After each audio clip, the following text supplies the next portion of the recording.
to learn, and there's a lot to learn from. And we have a panel that's first class, presenting the question of corporate social responsibility, CSR as it's called in the management literature, presenting it from a variety of perspectives. It's a complex issue which includes sustainable development, sustainability. And that too is a very large concept which takes different forms from different perspectives. In the context of SAUPO, I asked the speaker to some extent to bring to bear an Asia perspective on the question of corporate social responsibility, a pan-Asia perspective. And in order to do so, we have a very distinguished panel, and we have indeed people with a lot of experience. So let me introduce them, and you probably have seen their biography, so I don't want to rehearse what you already know, but let me introduce them in their order of presentation, and then they can each use 10 or more, or 15 or 20 minutes as they wish, and then we can have a panel discussion, and then we can turn it over to you. So prepare your questions as presentations move along. You'll find that they are opening up a universe of questions and possibilities and different horizons that you may not have thought about.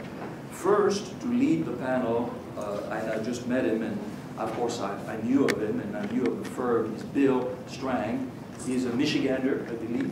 Where in Michigan? Kalamazoo. Yes. You're over in place, actually. Actually, great university. All right. Okay. And he is an industrial engineer who has a long career in the automotive industry with a lot of corporate leadership positions, and I'm not going to rehearse all of them, but he brings to bear on his job the perspective, the systems perspective of an industrial engineer on the use of materials and on the use of energy and on everything that goes into the making of a product. He's currently the president of Toto Americas, as well as operations group and chairman of Toto Mexico. He has responsibility for the whole gamut of very important functions of the enterprise, headquarters in Morrow, Georgia, by the way, with factories, I think 5 factories in North America, with roughly almost, not quite, 2 million square feet under roof in terms of manufacturing operations. He is a recipient of numerous awards, many in lean manufacturing. Of course, being at Georgia Tech, I know what lean manufacturing is. I think I know what lean manufacturing is. In terms of water efficiency leadership awards, he is a recipient of Governor Sonny Perdue's Water Conservation Leadership Award, and particularly the Argonne Award, A-R-G-O-N, for those of you who don't know it, which is awarded for leadership and sustainability, and previous winners have included individuals like Ted Turner, Arthur Blank, and Jim Jacoby, and many others. So he will be the first to go, then he will be followed, I believe that's the order we have agreed to, by Joseph Scaria, Jr., who is currently the Area Director for Resource Development for Habitat for Humanity International, with an Asia-Pacific emphasis. And Joseph describes himself as a social marketer, and indeed you are a leader in that area, and you have many years of experience in marketing, resource mobilization, program development, and experience in very complex societies, including India, parts of Africa, in terms of NGO management, and in terms of promoting the cause of corporate social responsibility and leadership in social enterprises. You are a graduate of universities I know, which includes the Asian Institute of Management in Manila, which, by the way, is the seat of the Asian Development Bank, of the Jamnalal Bajaj Institute of Management in Mumbai, and you now live in Bangkok, Thailand, and you are here on a visit. Next is a colleague from the University of Vermont, which reminded me that once upon a time in my early career, I think I taught French one summer at the Institute for International Living in Brattleboro, Vermont, in the 70s. So Dr. Yufei Wang is a professor emeritus at the University of Vermont, program director of the Freeman Foundation. He's received numerous degrees in education from Beijing Normal University, from the University of Vermont. He founded the University of Vermont Asian Studies Program Outreach in 1994, and I understand that you have, this is something that caught my eye, you have raised in competitive funding over $14 million, which is a metric among academics, which has certain meaning, especially if you competed, especially with the federal government for those funds. I can vouch for the complexity and the arcane nature of the process.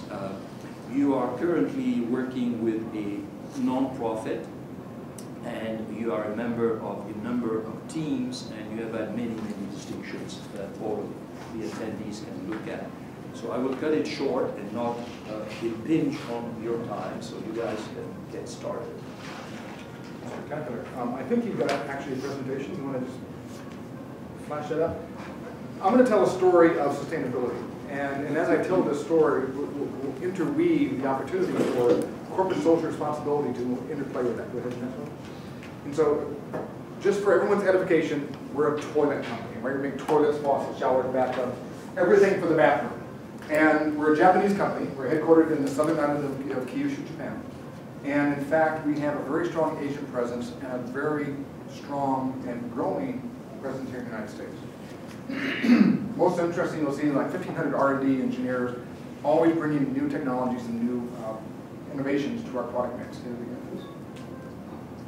This is what our corporate total goal is. You'll see down here that we have a very strong effort toward contribution to local communities, a very strong effort toward conserving natural resources, keeping the earth clean, conservation of biodiversity, prevention of global warming, and conserving water. Of course, water is one of our pedigree. That's our part of our product. So that's so important. And we use this same methodology and same logic in the way that we derive our approach here in the United States. But what's equally important is what I call big data. The thing that we want to do as a business is we don't want to create a product for a consumer that they think they need. We want to create a product for the consumer that they don't know they need yet. And one of those areas of innovation must come in understanding where big data is driving our world, whether it's urbanization, demographic mix change, issues of sustainability, water, aging demographics, aging population, huge impact. So all of these are what we use for trend analysis and then vision casting for the future of our products. All of these are critically important to making sure that we incorporate corporate social responsibility in every aspect of that new product launch, which is actually part of our launching process of any new product. Okay. Here's our operations in the United States. We have a strong presence in Atlanta, 3 operations in Atlanta, 1 in Ontario, California, and a facility located in Monterrey, Mexico. And what's most interesting for the U.S. market, we have a very strong emphasis toward localization, putting our manufacturing facilities in the countries where we do business. What's driving our world today has a huge impact. Who's been following the news on California, right? California has no water, right? So most important now is, what are the kinds of products and resources we can bring to help improve the social characteristics of that state? They're looking at a 40 million person population that's expected to grow by an additional 15 to 18 million folks in the next 10 to 15 years. That's a huge influx, that's a huge growth, and they don't have enough water today to satisfy the thirst of everyone in the state of California. Now, one of the things we need to do is use that water more wisely, so we like to bring conservation.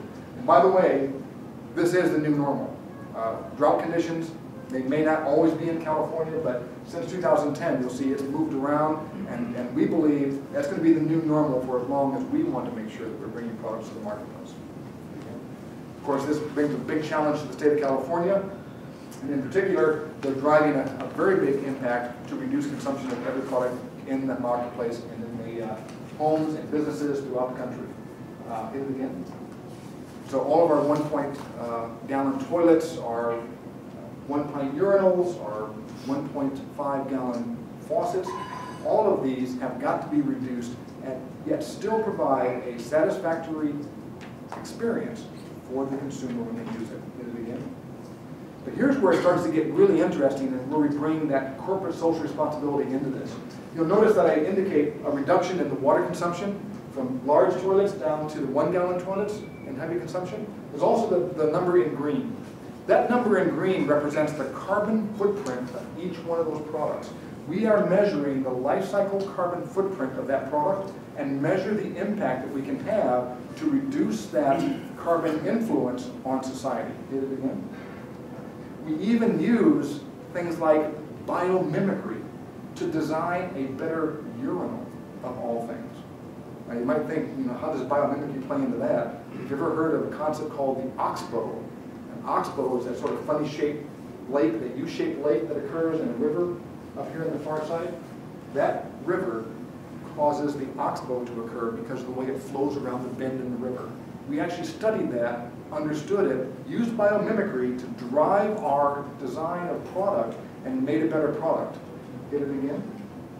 This all plays into this issue of how do we build buildings that are more responsible to our society.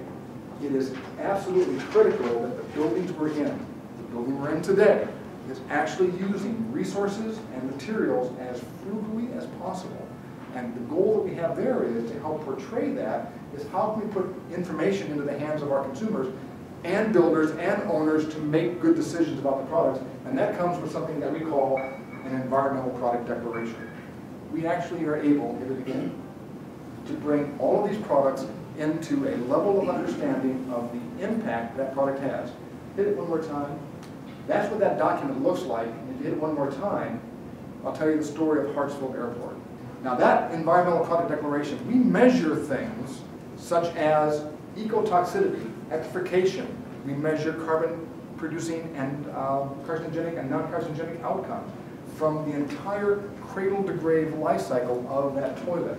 But what's most interesting, in our process of measuring, you might think that a building, windows and doors and carpeting, you measure it and how you manufacture it. And once you measure it, you put it on the floor, that's it, it's done. Our product is quite unique because our product continues to consume a resource every single time you use the product, whether it's a faucet or a shower or a toilet or a urinal. It's important that we draw down that consumption of resources every single time you use it. And we actually began to measure not only how we produce the product and reduce its impact, but also we began to measure the embedded energy content in the gallon of water, which means we actually measured how much energy it takes to treat, clean, and transport a gallon of water out of the Chattahoochee River. Move it up to you, you drink it, you go to the bathroom, put it into the toilet, treat it, clean it, put it back into the hooch. All of those steps in the process actually represent 0.0037 kilowatt hours per gallon of water. Really funky numbers and way wonky, right? Wow, how is that important? Here's where the important part comes and where the impact on our world and our society is so critically important. By measuring those impacts, we knew with our life cycle assessment where the greatest impact on our society was. It's in the use phase in the home and in the business. It's the use phase. It's not the manufacturing, it's not the firing in the kiln, it's how we use the product. It is imperative that we reduce as much as possible the water consumption. When we get to Hartsfield Airport, hit it one more time, we actually went to Hartsfield Airport and reduced their consumption by 3.7 million gallons of water per month. That's a lot of water. Now, we did this calculation a couple years ago when Hartsfield Airport was running 143,000 passengers per day through the airport. 143,000. Today, they're running 172,000 passengers per day through Hartsfield Airport, on average. And within a 7-week work week at that airport, they have 88,000 employees at that facility. Now, not only are you reducing that water, 3.7 million gallons, but with that energy water nexus, we actually help save 13,600 kilowatts of electricity not generated. Really critical and important information because that means 27,000 pounds of carbon are not emitted to the atmosphere as a result of that. Hear it again? And here's where it becomes really critical. I call it being at the table and not on the menu. Last year I was at the UN Foundation and visiting with some folks like Ted Turner and Richard Branson and Dan Estes and some others, and actually talking about how to reduce the impact on society through the Better Buildings Challenge. That's a program throughout the country run by Department of Energy saying reduce energy by relighting or reduce energy by HVAC. But when we told the story of the water energy nexus, it became so compelling that Kathleen Hogan, who runs DE, who was in the meeting, came up to see me afterwards and said, I run DOE. I thought I was a smart person. I didn't recognize that so much energy was in a gallon of water. And as a result of that, 8 weeks later, an executive action came out of the White House to change the BBC program across the country to include water. That is where companies, businesses, and all of us can begin to have a seat at the table and not be on the menu to help regulatory and legislative agencies put laws and programs into effect. Please, one more time. These are all the things that we do on a local basis. Habitat for Humanity is an important part of this. We also do a lot. We actually donate all our products to the Center for Civil and Human Rights, Puppetry Arts, Peanut Commission, Georgia Chamber. All of those are ways that we help to engage our consumers in a philanthropic activity and promote the opportunity for not only saving water, but also to help improve these facilities. One more time. And of course, we're a huge supporter for Habitat. We do lots of Habitat builds every year. And actually, last year, we actually donated enough products to rebuild about 2,400 homes in Moore, Oklahoma after tornadoes that went through there. So those are the programs that we engage in. That's the program that we actually put to our customer base, and I appreciate you listening to me. So. It's more than inspiring if only all companies were to emulate some of what you do. It's an interesting thing talking about. We're going to come back, but you provided an ideal segue for Joseph to talk about, and I assume you will be talking about Habitat to some extent. A little bit. A little bit. Yes. So, Joseph, the floor is yours. Yeah, maybe we can. First slide. Because this is in the next room. I'm going to be talking about business. This is on you, Bill. That's a presentation by my colleague there. It's a different presentation. No, that's a presentation in the next room, which is happening right now. I don't know whether he got my presentation. Is it yours? No, that's what I thought. I mean, okay. I want to talk about that. Do you have that, or can I give it in my computer? My God.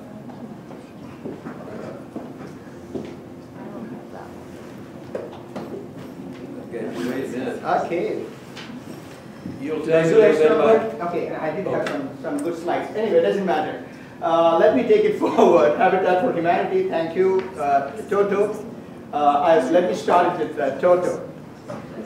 When Toto gives their toilet appliances to us, basically it is not giving back to the society. It is actually investing forward.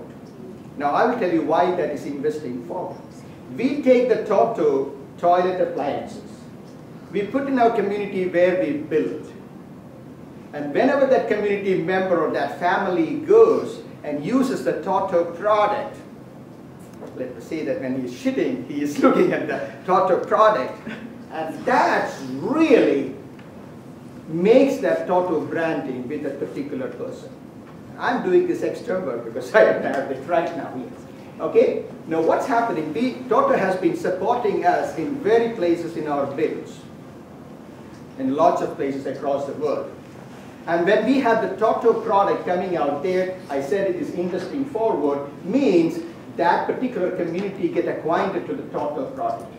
Which I say that is a doing good business. Which I say, my first slide was that doing good is good business. I remember my first slide.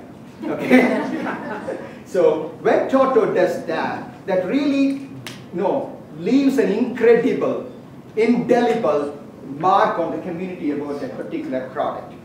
Believe me, these communities whom we are working are smaller, poorer communities, and they give back their investment for a revolving fund with which we build more houses. Now what happens again for Toto in terms of that investing forward? This family member, probably I would have been a child in that family. I have seen the Toto product. I grew up, I study, I go through, say, Georgia Tech University, become a very, very fantastic new graduate, a business graduate who has got a capacity to build a new house of $200,000 or $300,000 worth dollars. That's the moment I think of the product Toto. I'm actually investing forward because Toto made my hygiene, taught me my hygiene. So that is the good, doing good is good business I'm talking about. Wherein we get into these kind of communities, let me make some notes out here. We today in Asia Pacific, as well as with our headquarters, we normally engage around 4,000 corporations across the world. Believe me, 4,000 corporations across the world with different, with a total kind of a product, or it could be money invested, which I call its treasure. And here it could be their time or talent or treasure or resources. Time means Habitat is an organization across the globe which promotes building, like what you see in that slide, is youth going and building houses. Or employees from Toto going and, I'm promoting you, sir. Toto going and building houses. And there is a reason for that. I'll tell you later. Okay, going and building houses. And that is a very beautiful team building exercise for those employees. When they go and build at a site, they get excited, they get engaged, they get exposed to the community realities. The community realities which they never get in their ivory tower air-conditioned room. There they would be talking about business strategies. But earlier time, CSR or philanthropy was never a business strategy. It was a strategy of the CEO's wife. It was only the CEO wanted to do something good in the community, good in the society. Of course, he doesn't have the time. He tells, honey, it's your job. Of course, as fund rises, of course, we have to go through the wife to get the ear and the eyeballs and the eardrums of the CEO. Well, that was the philanthropy age I'm talking about in the last millennium or the last decade. From there, CSR has emerged as a business vertical in very many schools, originated from Harvard and some of those big schools, and I studied at the Asian Institute of Management, which was a sister concern of the Harvard School. There I did my research in CSR. Till that time I was a business salesman. I used to sell things. After the CSR and my international development, I believed in CSR and I started selling a concept, selling a cause. So both are too difficult. Actually, selling a product is much more easier. Very, very tangible. I can tell you the value add to that. Here, selling a concept is totally, totally different. A cause is totally different because I have to look at you and I have to convince you in the air that you know your money, and he will ask me, what is the ROI? I told nothing but your smile, your satisfaction, or the tears of the family out there is your ROI, sir. But again, it comes on the investing forward comes out there. Investing forward is so important, and that's why the corporations in these days are also not just giving money, they're also coming into marketing. Now, what is that marketing? It is known as the cost marketing. Have you heard about cost marketing? The business school students would be thinking about cost marketing is just like if Coca-Cola says that for every can of Coke, I'm going to give 30 cents or 2 cents to a cost. That's a cost marketing. They will say that I'm going to sell this and 2 cents is going, when you're drinking Coca-Cola, 2 cents will go to Habitat for Humanity. That's a cost-related marketing. It's a cost marketing. You are actually adding a lot of value in the society as a goodwill. A goodwill value is being added, and Coca-Cola benefits from that. And thanks to Coca-Cola if you're here, because we get your support in Thailand, in Philippines, in Indonesia. Okay? So that's what I'm saying. Doing good is good business. Now, talking about Habitat's involvement, as I told, we engage corporations to send their employees to the build sites, which is driven through HR, the human relations people, and also the marketing people come out there in terms of building how well we could do this cost marketing out there. Then also, they adopt communities around their plants or wherever there's another good example would be Delta. If Delta is here, Delta has got a project known as Force for Good. They actually fly around the world, and in fact, the Delta's 5 of their planes have got Habitat for Humanity on their tail. It's a good promotion for us, and also they take their employees, not just their employees, also their stakeholders, the frequent flyers. and other suppliers, that's the stakeholders. They take them together for a habitat build. It could be in Ghana, or it could be in India, or the Philippines, or South America. So they do that. They find much more value added to that. So these are some ways of companies how they do engage with Habitat for Humanity. Now, talking about how well it will add more value to them. Did you get that? Sounds like it. Looks like it. Okay, anyway, it was confirmed by me. Okay, now what we are just not builders. We are actually engaging, we are just engaging the entire organization and their suppliers and their team to be associated with Habitat for Humanity. And when we say that, we are just not building houses. When we build a house, actually we are increasing the quality of life through healthcare, because a beautiful, a safe and neat house increases the healthcare capacity. If we are also giving in the other countries, when we give a roof, we are giving safety and security, and especially in the context of countries like India or other emerging countries or even low-income countries, we are giving privacy to the girl children. Most of these countries do not have a toilet attached to their house, because most of them are open to open defecation.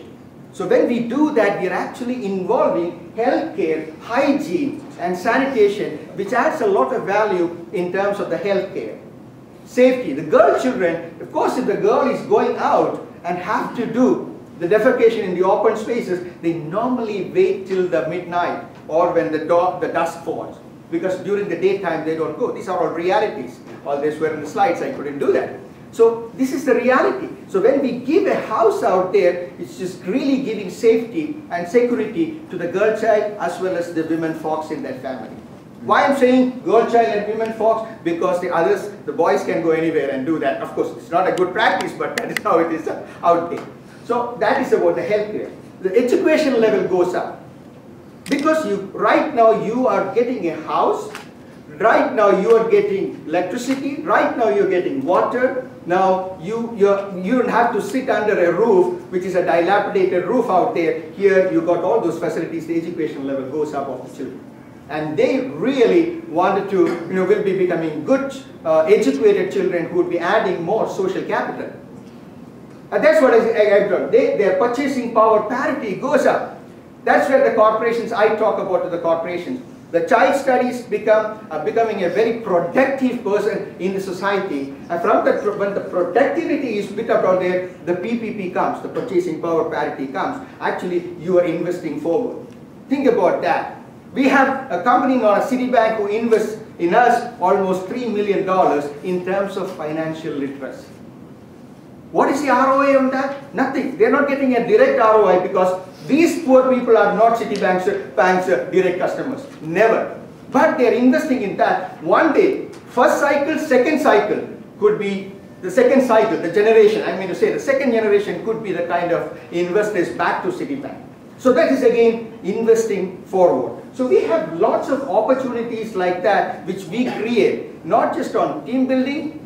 It is of this kind of a long-term vision with which we organize and invite corporations to be working with us like that. With that, I think I will stop my presentation. Oh, exact timing. Thank you. I'll stop my presentation. I'm ready to take any questions. And sorry, folks, I couldn't get it. It's not my fault. You have demonstrated brilliantly, might I add, what I've always said and suspected. A PowerPoint is not necessary when you have passion and a message. Thank you, sir. And you do have that. Thank you. Dr. Wang, the floor is yours.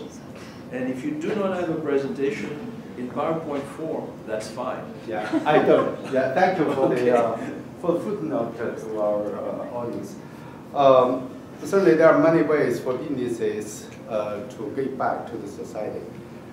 Bill made an excellent presentation on sustainability.